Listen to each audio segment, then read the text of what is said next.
Perkenalkan, nama saya Mita Stani Paji, NIM 2221018 dari Prodi Agribisnis. Di sini saya akan menjelaskan apa itu pasar persaingan tidak sempurna. Yang pertama, ada macam-macam persaingan tidak sempurna. Pertama ada pasar monopoli, pasar duopoli, pasar oligopoli, dan pasar monopolistik. Yang pertama ada pasar monopoli. Pasar monopoli merupakan bentuk pasar yang hanya terdapat satu perusahaan saja, dan perusahaan ini menghasilkan barang yang tidak mempunyai barang pengganti yang sangat dekat. Monopoli yang muncul karena satu perusahaan tunggal dapat memasuk barang dan jasa untuk seluruh pasar dengan biaya lebih murah dan pada jika barang atau jasa itu disediakan oleh dua atau lebih perusahaan. Mengapa harus ada monopoli? Monopoli mempunyai 3 unsur. Yang pertama, sumber daya dikunci dikuasai oleh perusahaan tunggal.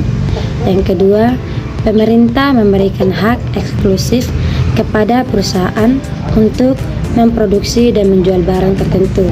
Yang ketiga, memproduksi lebih efisien jika hanya ada satu produsen tunggal yang membuat produk itu daripada banyak perusahaan. Lalu ada pasar duopoli. Yang pertama, dikuasai oleh 2 perusahaan. Yang kedua, terdapat 2 penjual dan banyak pembeli.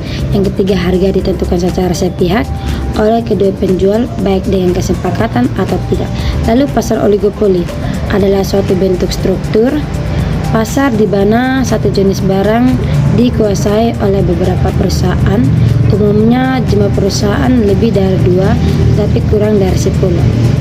Ciri-ciri pasar oligopoli. Yang pertama, terdapat banyak pembeli. Yang kedua, terdapat beberapa penjual. Yang ketiga, umumnya perusahaan oligopoli perlu melakukan promosi secara iklan.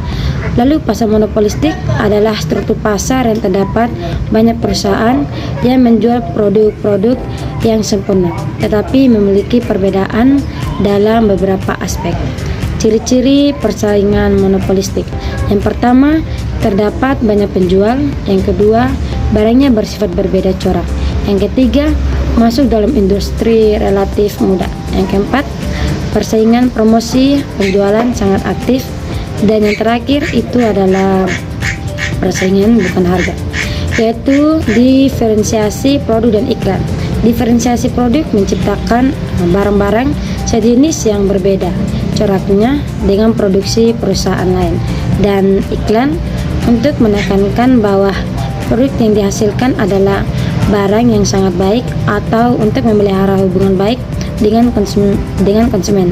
Mungkin hanya ini yang bisa saya jelaskan mengenai apa itu pasar persaingan tidak sempurna. Terima kasih, Tuhan Yesus memberkati.